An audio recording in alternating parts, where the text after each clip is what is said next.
Juncker to unveil EU-Africa strategy and annual address. The European Commission's president is to deliver his annual State of the Union address and will propose a new Africa-Europe alliance. Jean-Claude Juncker will say it is time for the EU to take its place at the top table of global powers. He is also expected to predict the UK will have better relations with the EU than any other country after Brexit. This is Mr. Juncker's last 12 months in the role, with the problems of Brexit, migration and populism dominating. Mr. Juncker's speech in Strasbourg will be an attempt to turn the European Union into a serious player in global politics, the BBC's Adam Fleming reports.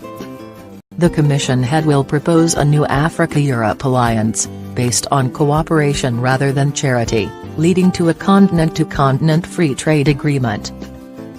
He will recommend that the euro be used more strategically as the biggest currency after the dollar. And he will urge countries to give up their national vetoes in some areas of foreign policy. One EU diplomat said this would be an attempt to prevent China, a growing force in Africa, from blocking European diplomacy with a call to just one of the member states.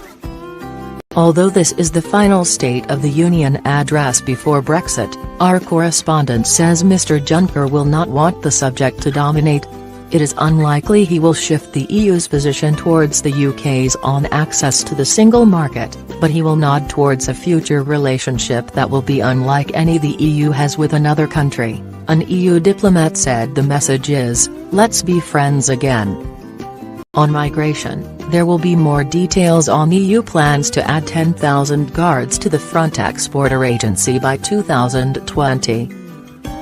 From the start of his Commission's mandate in 2014, migration has been a major crisis.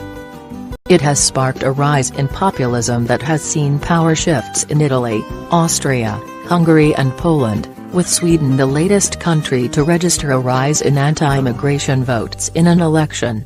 Right after his speech, the EU Parliament will decide whether to take disciplinary procedures against Hungary for breaching core democratic values. The Commission has already launched disciplinary proceedings against Poland over reforms it says challenge the rule of law. The next elections to the European Parliament are expected to be held in late May next year.